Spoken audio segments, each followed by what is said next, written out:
আসসালামু আলাইকুম, নমস্কার। আজির পরা প্রায় 105 বছর আগতে মৌলানা ভাসানী 1922 সনত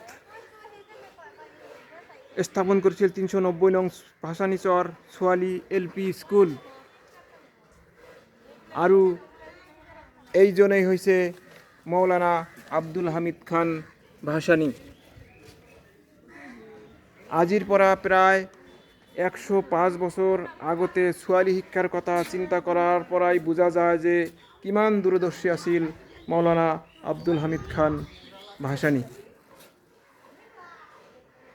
আজিৰ পৰিস্থিতিত তেনেকুৱা এজন মহান দূৰদৰ্শী কৃষক নেতাৰ বৰকৈ প্ৰয়োজন। সেই মৌলানা ভাসানীৰ কৰ্মৰাজিৰ ওপৰত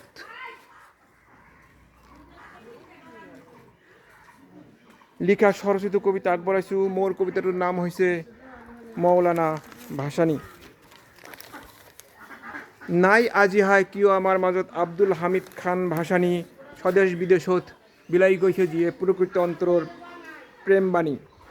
জলেশ্বৰত পাতনি মেলি দেওবন্দত পৰি তুমি, লগত লৈ বাগদাদীৰ আশীৰ্বাদ, দক্ষিণ ধুবুৰীৰ MLA হৈ উজালা কৰিলা হামিদাবাদ।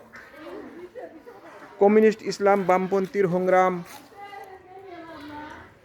অখণ্ড ব্ৰিটিছ ভাৰতৰ উপনিৱেশৰ বিৰুদ্ধে অন্যায়ৰ প্ৰতিবাদ, মুক্তিৰ সংগ্ৰাম চিৰতৰ।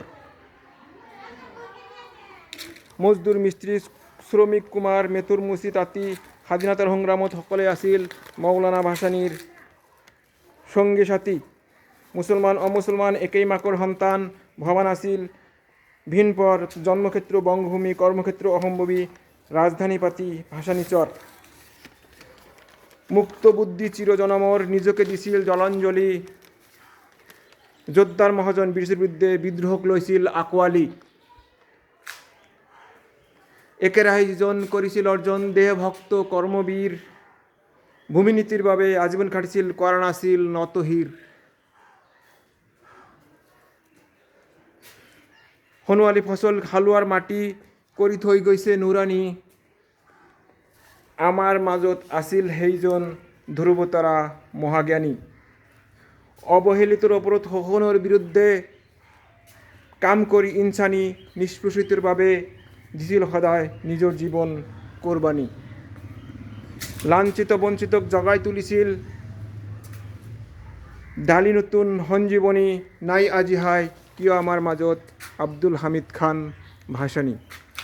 এয়া স্বকণ্ঠে স্বৰচিত শেখ ফজল কৰিম। কবিতাটো ভাল লাগিলে ফেচবুকত ফ'ল' আৰু ইউটিউবত ছাবস্ক্ৰাইব কৰিবলৈ নাপাহৰিব। থেংক ইউ, ধন্যবাদ।